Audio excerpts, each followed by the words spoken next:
Hello mga kapisngis! So karon pa ato mi Tokyo kay manglaag mi sa Tokyo. So kauban nako ang akong squad, ang upat ka mga baby girls, 5 man mi nga batch nga padulong dinhi nga isa ra mig balay.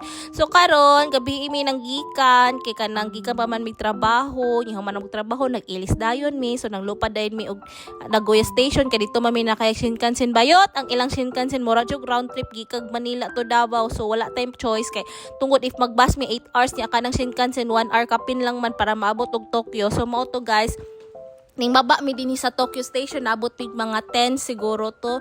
Nya human nangakay na pud mi kay dinhi man ni sa Nakano Station, dapit ni ang amuhang among accommodation sa Higashinako, Nakano City. So bali duol jud ni siya sa Shinjuku guys, sa Tokyo Station. Isa lang siya kasakayag train. So okay lang if dili jud mi duol sa sentro guys no, kay kung sentro man gud ka guys pertayong bahala bayot mao nang pangalan guys. So if mag-adto mo dinhi sa Japan, i-search na niya sa Facebook kay so far mao jud akong nakita nga pinakabarato nga stayhan diri sa Tokyo guys, Shinjuku, as in dool ra jud kaayo ni siya. So bali ang among nabayad ani sa 4 days and 3 nights is 50,000 yen.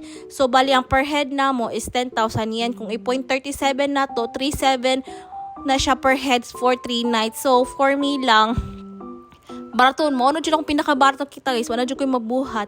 So mo na siya guys, natulog mi mga alas 2 nya pagka morning alas 5 alas 4 alas 3 nang mata na jud mi kay saon na lang atong gipambayaran na ticket sa Disneyland no, perting mahala. So nang lakaw mi sayo ani guys, sige pangita kon panamon dapita asa ang Disneyland.